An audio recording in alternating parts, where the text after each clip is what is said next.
Halo kreator, hashtag di YouTube itu sebuah hal biasa ya menurut kita. Bahkan kita juga sering menggunakan hashtag pada saat kita upload video. Tapi sayangnya masih banyak orang yang belum tahu bahwa hashtag ini juga punya aturan ataupun kebijakan dalam penggunaan hashtag.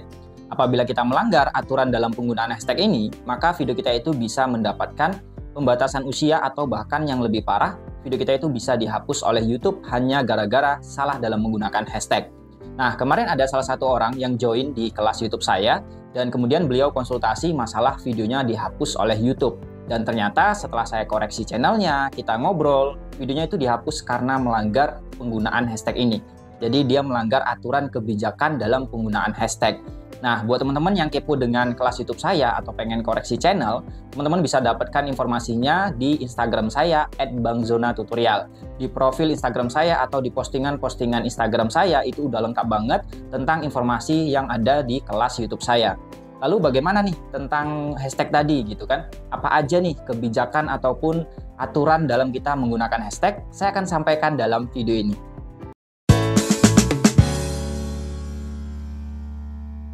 Buat teman-teman yang baru kenal dengan channel ini atau baru ketemu dengan video saya, perkenalkan di channel ini saya itu banyak membahas ilmu seputar YouTube. Bahkan untuk videonya saja sudah saya upload sekitar 400 video yang ada di channel ini. Dan sekarang kita akan masuk ke dalam kebijakan hashtag yang pertama, yaitu menuliskan hashtag tanpa spasi. Jadi buat teman-teman yang masih bertanya-tanya, kenapa ya hashtag saya kok warnanya hitam, tidak warna biru, dan tidak bisa diklik? Itu karena salah dalam penulisannya. Jadi saat kita menuliskan hashtag itu tanpa spasi ya teman-teman, dengan menggunakan tanda pagar kemudian tanpa spasi. Ya misalkan hashtag yang sering saya gunakan itu zona tutorial. Jadi kata zona tutorialnya itu tidak menggunakan spasi alias digabung. Barulah dia menjadi sebuah hashtag. Itu kebijakan yang pertama. Kemudian kebijakan yang kedua tentang hashtag ini, kita tidak boleh memasukkan hashtag itu secara berlebihan di dalam metadata video kita. Berlebihan seperti apa? Misalkan seperti ini. Kita membuat video nih, upload video. Nah, seperti yang kita lihat di dalam deskripsi video kita, itu kan disediakan sekitar 5.000 ya. 5.000 huruf.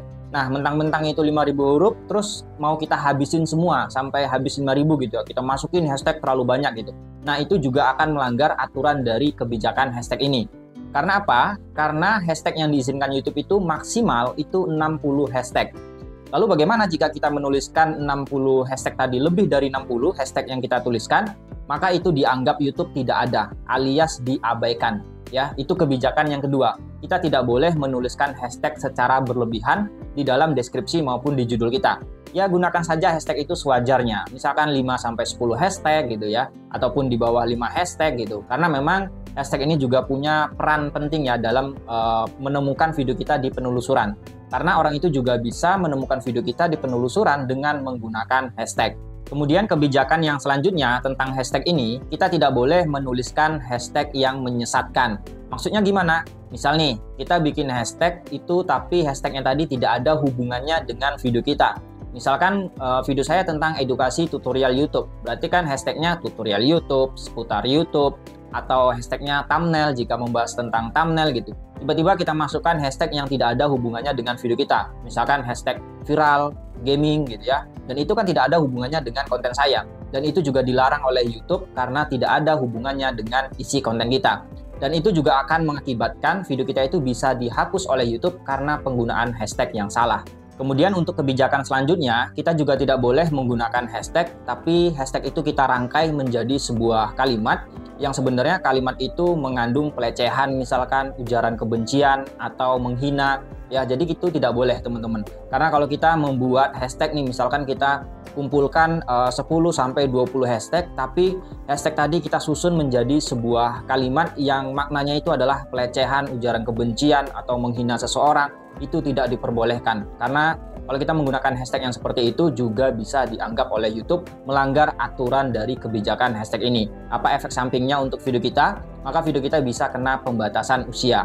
Atau bahkan juga ada kebijakan hashtag yang namanya bahasa yang vulgar. Jadi kita tidak boleh juga membuat hashtag dengan bahasa-bahasa yang vulgar. Ya misalkan bahasa-bahasa yang tidak sopan gitu ya. Ini juga akan mendapatkan pembatasan usia untuk video kita. Atau yang lebih parahnya, ya video kita juga bakal bisa dihapus oleh YouTube hanya gara-gara penggunaan hashtag yang salah.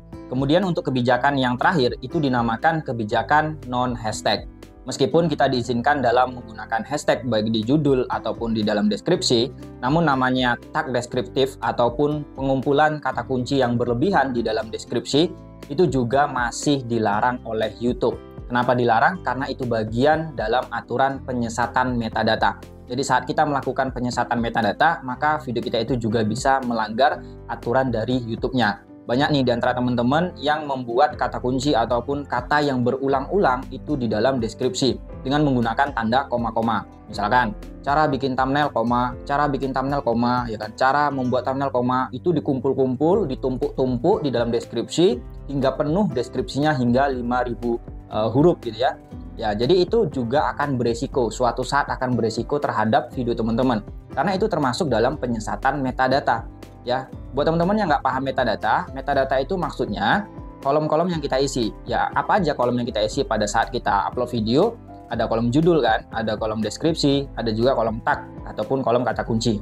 Nah, 3 kolom tadi itu jangan salah menggunakannya. Yang namanya kolom judul ya judul, isi dengan judul video. Kalau kolom deskripsi ya isi dengan keterangan tentang video kita gitu. Kalau kolom tag ya isi dengan kata kunci yang berhubungan dengan video kita. Jadi jangan salah dalam menggunakannya. Karena kalau kita salah dalam menggunakannya, apalagi berlebihan, maka suatu saat itu bisa berpotensi video kita kena pelanggaran yang namanya penyesatan metadata. Nah, itu tadi beberapa aturan ataupun kebijakan tentang penggunaan hashtag. Jangan sampai nanti ke depannya teman-teman salah dalam menggunakan hashtag. Ya, gunakan saja hashtag itu sewajarnya saja, jangan berlebihan. Dan juga gunakan hashtag itu yang sesuai dengan isi konten kita.